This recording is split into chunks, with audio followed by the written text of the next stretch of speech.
英語聞き流しリスニング、英語テキストと MP3 音声ダウンロードはホームページからご利用いただけます。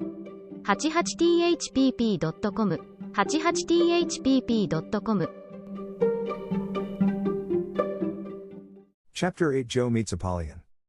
Girls, where are you going? Asked Amy, coming into their room one Saturday afternoon, and finding them getting ready to go out with an air of secrecy which excited her curiosity. Never mind. Little girls shouldn't ask questions, returned Joe sharply. Now if there is anything mortifying to our feelings when we are young, it is to be told that, and to be bidden to run away, dear, is still more trying to us. Amy bridled up at this insult, and determined to find out the secret, if she teased for an hour. Turning to Meg, who never refused her anything very long, she said coaxingly, "Do tell me. I should think you might let me go, too, for Beth is fussing over her piano, and I haven't got anything to do, and am so lonely." "I can't, dear, because you aren't invited," began Meg, but Joe broke in impatiently, "Now, Meg, be quiet or you will spoil it all. You can't go, Amy, so don't be a baby and whine about it. You are going somewhere with Laurie, I know you are. You were whispering and laughing together on the sofa last night, and you stopped when I came in. Aren't you going with him?" "Yes, we are. Now do be still, and stop bothering." Amy held her tongue, but used her eyes, and saw Meg slip a fan into her pocket. I know.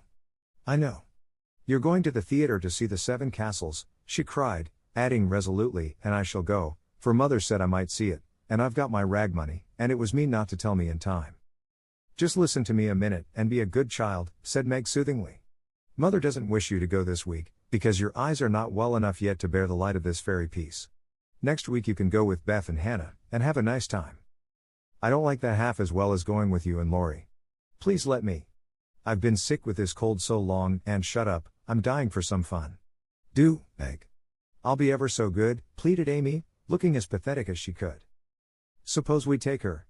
I don't believe Mother would mind, if we bundle her up well," began Meg. "If she goes I shan't, and if I don't, Laurie won't like it, and it will be very rude, after he invited only us, to go and drag in Amy. I should think she'd hate to poke herself where she isn't wanted," said Joe crossly, for she disliked the trouble of overseeing a fidgety child when she wanted to enjoy herself. Her tone and manner angered Amy, who began to put her boots on, saying, in her most aggravating way, "I shall go. Meg says I may, and if I pay for myself, Laurie hasn't anything to do with it. You can't sit with us, for our seats are reserved, and you mustn't sit alone, so Laurie will give you his place, and that will spoil our pleasure. Or he'll get another seat for you, and that isn't proper when you weren't asked. You shan't stir a step, so you may just stay where you are," scolded Joe, crosser than ever, having just pricked her finger in her hurry. Sitting on the floor with one boot on, Amy began to cry and Meg to reason with her, when Laurie called from below, and the two girls hurried down, leaving their sister wailing. For now and then she forgot her grown-up ways and acted like a spoiled child. Just as the party was setting out, Amy called over the banisters in a threatening tone, "You'll be sorry for this, Joe March, see if you ain't." "Fiddlesticks!" returned Joe, slamming the door.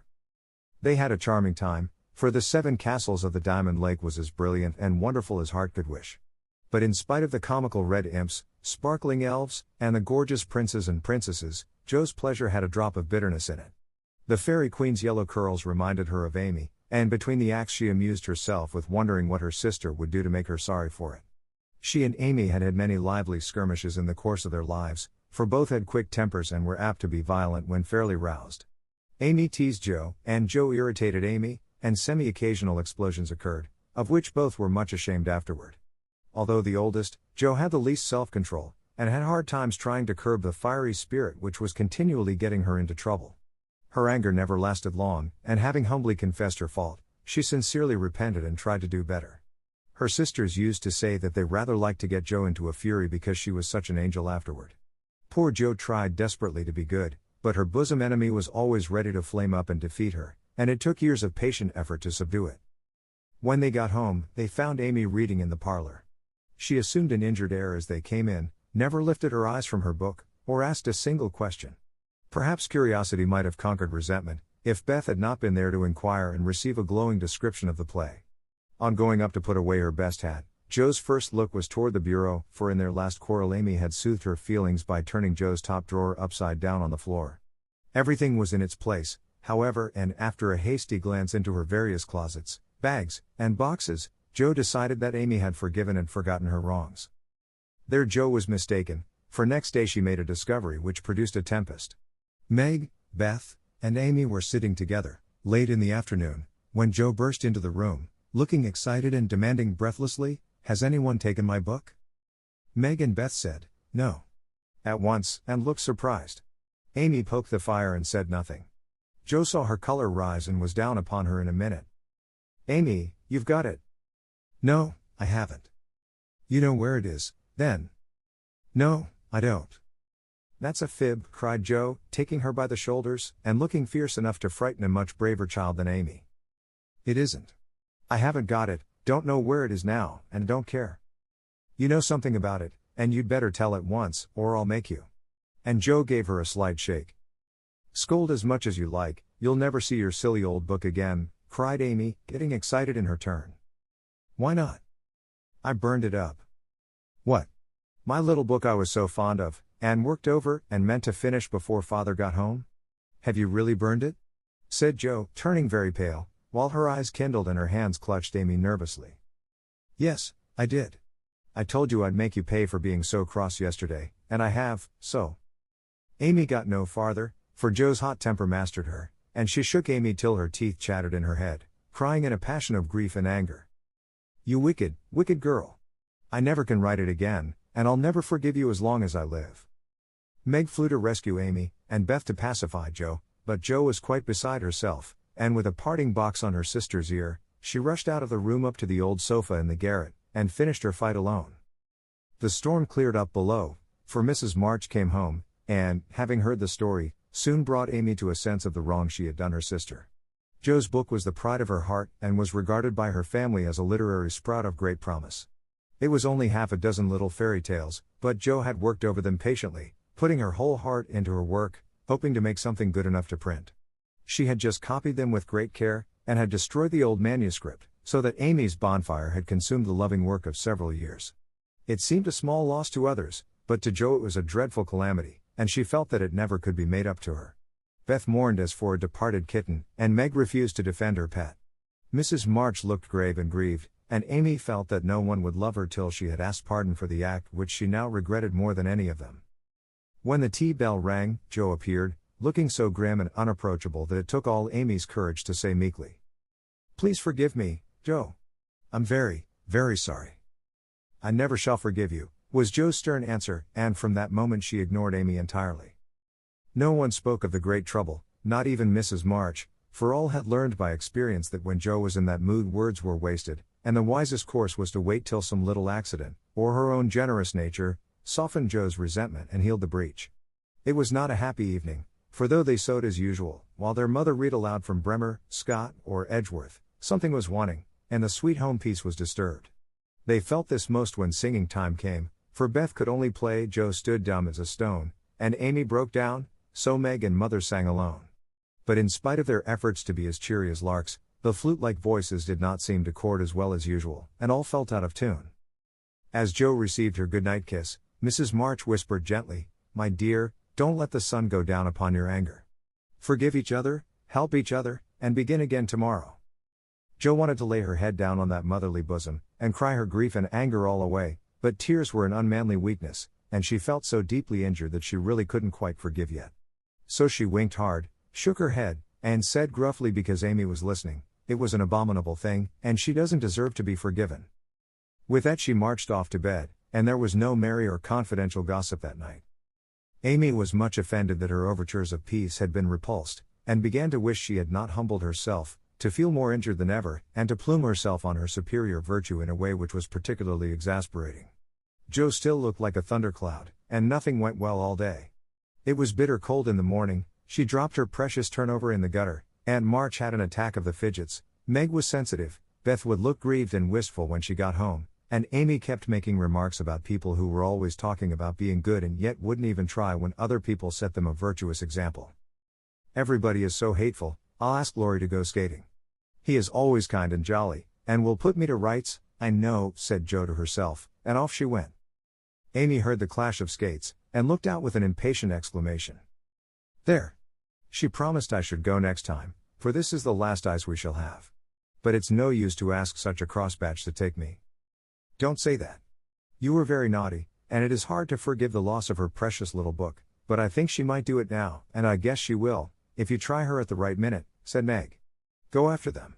Don't say anything till Joe has got good-natured with Lori, then take a quiet minute and just kiss her, or do some kind thing, and I'm sure she'll be friends again with all her heart. I'll try, said Amy, for the advice suited her, and after a flurry to get ready, she ran after the friends, who were just disappearing over the hill. It was not far to the river, but both were ready before Amy reached them. Joe saw her coming, and turned her back. Lori did not see, for he was carefully skating along the shore, sounding the ice, for a warm spell had preceded the cold snap. I'll go on to the first bend, and see if it's all right before we begin to race, Amy heard him say, as he shot away, looking like a young Russian in his fur-trimmed coat and cap. Joe heard Amy panting after her run, stamping her feet and blowing on her fingers as she tried to put her skates on, but Joe never turned and went slowly zigzagging down the river, taking a bitter, unhappy sort of satisfaction in her sister's troubles. She had cherished her anger till it grew strong and took possession of her, as evil thoughts and feelings always do unless cast out at once. As Lori turned the bend, he shouted back, "Keep near the shore. It isn't safe in the middle." Joe heard, but Amy was struggling to her feet and did not catch a word. Joe glanced over her shoulder, and the little demon she was harboring said in her ear, "No matter whether she heard or not, let her take care of herself." Lori had vanished round the bend, Joe was just at the turn, and Amy, far behind, striking out toward the smoother ice in the middle of the river. For a minute Joe stood still with a strange feeling in her heart, then she resolved to go on, but something held and turned her round, just in time to see Amy throw up her hands and go down, with a sudden crash of rotten ice, the splash of water, and a cry that made Joe's heart stand still with fear. She tried to call Lori, but her voice was gone. She tried to rush forward, but her feet seemed to have no strength in them, and for a second, she could only stand motionless, staring with a terror-stricken face at the little blue hood above the black water. Something rushed swiftly by her, and Lori's voice cried out, "Bring a rail. Quick, quick." How she did it, she never knew, but for the next few minutes she worked as if possessed, blindly obeying Lori, who was quite self-possessed, and lying flat, held Amy up by his arm and hockey stick till Joe dragged a rail from the fence, and together they got the child out, more frightened than hurt.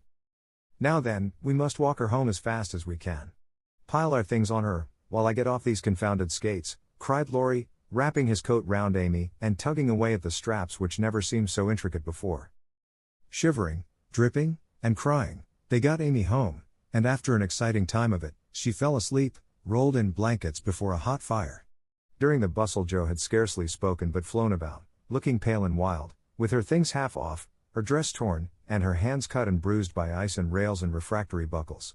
When Amy was comfortably asleep, the house quiet, and Mrs. March sitting by the bed, she called Joe to her and began to bind up the hurt hands. "Are you sure she is safe?" whispered Joe, looking remorsefully at the golden head, which might have been swept away from her sight forever under the treacherous ice. "Quite safe, dear. She is not hurt, and won't even take cold, I think. You were so sensible in covering and getting her home quickly," replied her mother cheerfully. "Lori did it all. I only let her go. Mother, if she should die, it would be my fault." And Joe dropped down beside the bed in a passion of penitent tears, telling all that had happened, bitterly condemning her hardness of heart, and sobbing out her gratitude for being spared the heavy punishment which might have come upon her. "It's my dreadful temper. I try to cure it, I think I have, and then it breaks out worse than ever. Oh, there, what shall I do? What shall I do?" cried poor Joe, in despair. "Watch and pray, dear, never get tired of trying, and never think it is impossible to conquer your fault," said Mrs. March, drawing the blousy head to her shoulder and kissing the wet cheek so tenderly that Joe cried even harder. "You don't know, you can't guess how bad it is. It seems as if I could do anything when I'm in a passion. I get so savage, I could hurt anyone and enjoy it. I'm afraid I shall do something dreadful some day, and spoil my life, and make everybody hate me. Oh, there, help me, do help me." "I will, my child, I will. Don't cry so bitterly, but remember this day, and resolve with all your soul that you will never know another like it. Joe, dear, we all have our temptations, some far greater than yours, and it often takes us all our lives to conquer them. You think your temper is the worst in the world, but mine used to be just like it." "Yours, mother? Why, you are never angry." And for the moment Joe forgot remorse in surprise. "I've been trying to cure it for 40 years, and have only succeeded in controlling it. I am angry nearly every day of my life, Joe, but I have learned not to show it, and I still hope to learn not to feel it, though it may take me another 40 years to do so. The patience and the humility of the face she loved so well was a better lesson to Joe than the wisest lecture, the sharpest reproof. She felt comforted at once by the sympathy and confidence given her. The knowledge that her mother had a fault like hers, and tried to mend it, made her own easier to bear and strengthened her resolution to cure it, though 40 years seemed rather a long time to watch and pray to a girl of 15. Mother, are you angry when you fold your lips tight together and go out of the room sometimes, when Aunt March scolds or people worry you? Asked Joe, feeling nearer and dearer to her mother than ever before. Yes, I've learned to check the hasty words that rise to my lips, and when I feel that they mean to break out against my will, I just go away for a minute, and give myself a little shake for being so weak and wicked, answered Mrs. March with a sigh and a smile, as she smoothed and fastened up Joe's disheveled hair. How did you learn to keep still? That is what troubles me, for the sharp words fly out before I know what I'm about, and the more I say the worse I get, till it's a pleasure to hurt people's feelings and say dreadful things. Tell me how you do it, Mommy dear. My good mother used to help me. As you do us. Interrupted Joe, with a grateful kiss. But I lost her when I was a little older than you are, and for years had to struggle on alone, for I was too proud to confess my weakness to anyone else. I had a hard time, Joe, and shed a good many bitter tears over my failures, for in spite of my efforts I never seemed to get on. Then your father came, and I was so happy that I found it easy to be good. But by and by, when I had 4 little daughters round me and we were poor, then the old trouble began again, for I am not patient by nature, and it tried me very much to see my children wanting anything. Poor mother. What helped you then? Your father, Joe. He never loses patience, never doubts or complains, but always hopes, and works and waits so cheerfully that one is ashamed to do otherwise before him. He helped and comforted me, and showed me that I must try to practice all the virtues I would have my little girls possess, for I was their example. It was easier to try for your sakes than for my own. A startled or surprised look from one of you when I spoke sharply rebuked me more than any words could have done, and the love, respect, and confidence of my children was the sweetest reward I could receive for my efforts to be the woman I would have them copy. Oh, Mother, if I'm ever half as good as you, I shall be satisfied, cried Joe, much touched. I hope you will be a great deal better, dear, but you must keep watch over your bosom enemy, as Father calls it, or it may sadden, if not spoil your life. You have had a warning. Remember it, and try with heart and soul to master this quick temper, before it brings you greater sorrow and regret than you have known today. I will try, Mother, I truly will. But you must help me, remind me, and keep me from flying out. I used to see Father sometimes put his finger on his lips, and look at you with a very kind but sober face, and you always folded your lips tight and went away. Was he reminding you then? Asked Joe softly. Yes. I asked him to help me so, and he never forgot it, but saved me from many a sharp word by that little gesture and kind look. Joe saw that her mother's eyes filled and her lips trembled as she spoke, and fearing that she had said too much, she whispered anxiously, Was it wrong to watch you and to speak of it? I didn't mean to be rude, but it's so comfortable to say all I think to you, and feel so safe and happy here. My Joe, you may say anything to your mother, for it is my greatest happiness and pride to feel that my girls confide in me and know how much I love them. I thought I'd grieved you. No, dear, but speaking of Father reminded me how much I miss him, how much I owe him, and how faithfully I should watch and work to keep his little daughters safe and good for him.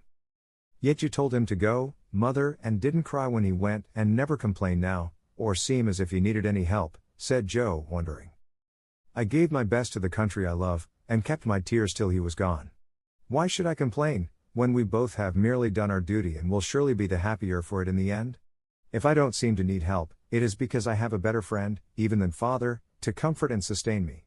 My child, the troubles and temptations of your life are beginning and may be many, but you can overcome and outlive them all if you learn to feel the strength and tenderness of your Heavenly Father as you do that of your earthly one. The more you love and trust Him, the nearer you will feel to Him, and the less you will depend on human power and wisdom.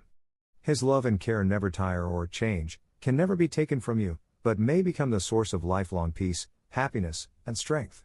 Believe this heartily, and go to God with all your little cares, and hopes, and sins, and sorrows, as freely and confidingly as you come to your mother. Joe's only answer was to hold her mother close, and in the silence which followed the sincerest prayer she had ever prayed left her heart without words.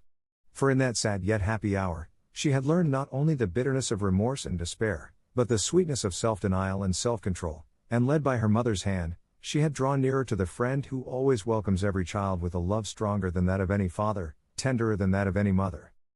Amy stirred and sighed in her sleep, and as if eager to begin at once to mend her fault, Joe looked up with an expression on her face which it had never worn before. I let the sun go down on my anger.